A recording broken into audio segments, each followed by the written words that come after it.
نذیر خان صاحب जिंदाबाद, जनाब नजीर खान साहब जिंदाबाद। बड़गाम के इस चौक से इंकलाब आएगा, बड़गाम के इस चौक से इंकलाब आएगा, सोईबू के इस चौक से इंकलाब आएगा।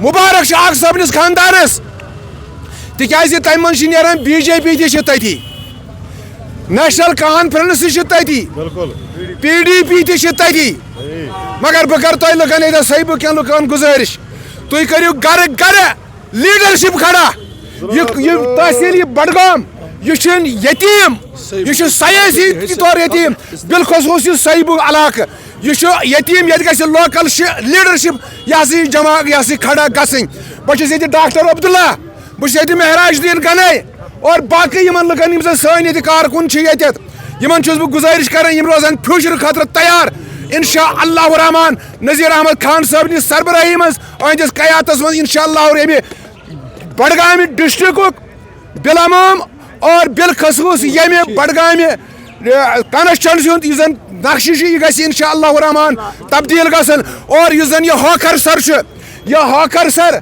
गि इंशाअल्लाह रहमान इंटरनेशनल टूरिस्ट रिजॉर्ट बनना। जो पार्लियामेंट इलेक्शन में जो सपोर्ट मिला था उसके बाद असेंबली में देखिए आप अच्छा खासा सपोर्ट मिला था। और नज़ीर साहब आप ये नहीं कह सकते कि कुछ दिन पहले यहाँ आए, ये बिल्कुल 1 साल से ग्राउंड पे काम कर रहे हैं। आप पिछले 1 साल से देखिए हर गांव में गए, हर गली में गए, हर कोचे में गए और वहाँ तक उन्होंने लोगों तक अपनी बात पहुँचाने की कोशिश की है। और जहाँ तक आज इलेक्शन का सवाल है, जो बाई इलेक्शन यहाँ पे होने वाला है, अगर आप देखें जब उमर साहब ने इलेक्शन जीता उन्होंने ये कहा कि जहाँ मैं ज़्यादा अक्सरियत से जीतूँगा मैं उस सीट को जो है वो रिटेन करूँगा और दूसरी जगह को छोड़ दूँगा। लेकिन फिर आपने देखा जिस तरह से पिछले 70 सालों से बडगाम के साथ इस साल किया गया था उसी तरह से फिर एक बार उमर साहब ने इनके साथ इस साल किया और ये सीट छोड़ दी और वो गांधरबल चले गए। हालांकि अगर उन्हें सीट ये छोड़ी फिर शायद उन पे ये फ़र्ज़ बनता था कि वो एज़ चीफ मिनिस्टर यहाँ पे एक विज़िट करते, लेकिन मैं ये दावे के साथ कह सकता हूँ कि पिछले 1 साल में उन्होंने यहाँ पे एक बार भी नज़र नहीं दी होगी। अगर आप मुझसे भी ये सवाल पूछा जाएगा, आप भी ये मुझसे सवाल पूछ सकते कि क्या आप यहाँ आए इलेक्शन जीतने के बाद? बिल्कुल, सबसे पहले मैं सोईबू में आया, मैं बडगाम में आया, मैं गलवानपुर में गया, मैं नारकार में गया, हर किसी जगह डोर टू डोर गया और लोगों का शुक्रिया अदा किया। आज इम्तिहान हमारा नहीं है, आज इम्तिहान नज़ीर साहब का नहीं है, आज इम्तिहान आप लोगों का है, क्योंकि आपने 70 साल से यहाँ पे NC को साथ दिया है, PDP को साथ दिया। आज आपको मौका है कि आप नज़ीर साहब को असेंबली में भेजे ताकि वो आपके दिलों की, आपके जज्बात की, आपके एहसास की तर्जुमानी वहाँ पे कर सकें। नेशनल कॉन्फ्रेंस अपने वादों पे जो है खड़े उतरे होते, शायद आगर वाला साहब आज इतनी जो है दूरी नहीं बनाते, वो शायद आज यहाँ पे कैंपेन कर रहे होते, लेकिन आपने देखा आपने बिल्कुल उनके दिल को ठेस बिल्कुल उनके दिल को ठेस पहुँची है। शायद आपने उनका इंटरव्यू देखा होगा कि उन्होंने कहा अगर मैं लोगों के पास जाऊँगा तो मैं क्या लेके जाऊँगा। उनके साथ जो वादे किए गए थे वो तो वादे पूरे नहीं हुए, तो मैं लोगों के पास क्या लेके जाऊँगा। तो शायद उनको कहीं ना ये एहसास है कि नेशनल कॉन्फ्रेंस से फिर एक बार लोगों को धोखा दिया है। उन्होंने जब इलेक्शन में किसी को बीजेपी का नाम दे के, किसी को A टीम B टीम दे के लोगों को फिर से बेवकूफ़ बना के जो है 40 सीटें जीती थी, लेकिन उसके बाद शायद उन पर फ़र्ज़ बनता था कि इस लड़ाई को जम्मू कश्मीर से निकाल कर दिल्ली तक ले जाए और वहाँ पे प्रोटेस्ट करते स्टेट हुड को लेके। और रशीद साहब ने उनको ये भी कहा था कि आप तब तक ओथ मत लीजिए जब तक आपको स्टेट हुड वापस नहीं मिलता, लेकिन उन्होंने तब भी ये बात नहीं मानी होती।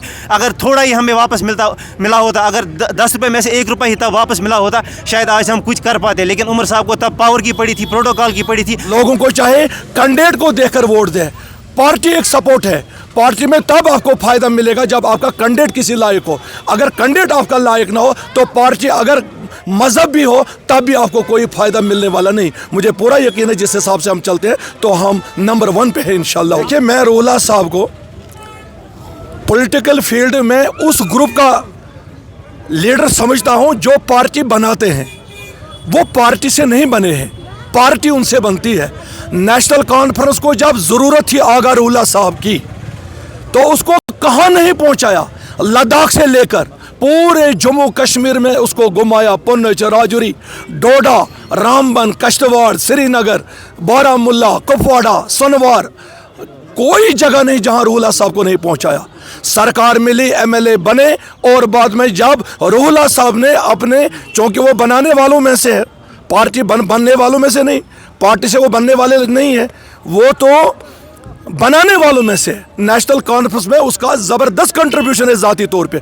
जब रोला साहब ने अपनी सच्चाई उनके पास इम्प्लीमेंट करने के लिए प्रैक्टिकली मतलब उसमें करने के लिए जब कहा तो उस वक्त आप देखिए अंदाज़ा क्या है नेशनल कॉन्फ्रेंस का।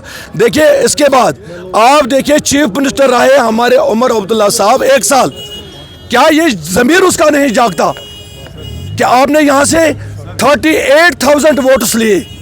क्या आपको ये भी गैरत नहीं? मैं मान लेता हूँ कि उसने यहाँ से विड्रा किया, हो सकता है कोई पॉलिटिकल कंपल्शन था उमर साहब का, यहाँ से कंटिन्यू नहीं कर सके। क्या ये भी गैरत नहीं? जिन लोगों ने आपको 38,000 वोट दिए, एज चीफ मिनिस्टर एक कैबिनेट रिव्यू लेते, यहाँ सहीबुग में आते, यहाँ हमारे बड़गाम में आ जाते, ताकि हमारी डिमांड उसको सुन लेते।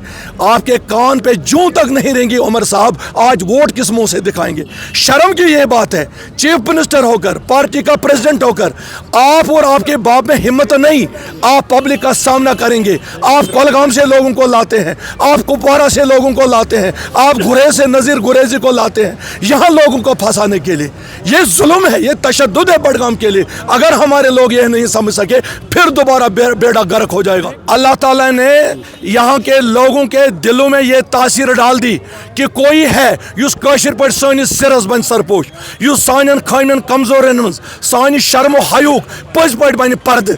मुझे पूरा यकीन है उस एतबार से आज लोग अगर वोट डालते हैं तो मुझे पूरा यकीन है कि बदलाव होगा, पार्टियों की छुट्टी होगी, एक अच्छे इंसान की क़यादत का मौका मिलेगी और हमारा बड़गाम सहीबुग कामयाबी से हम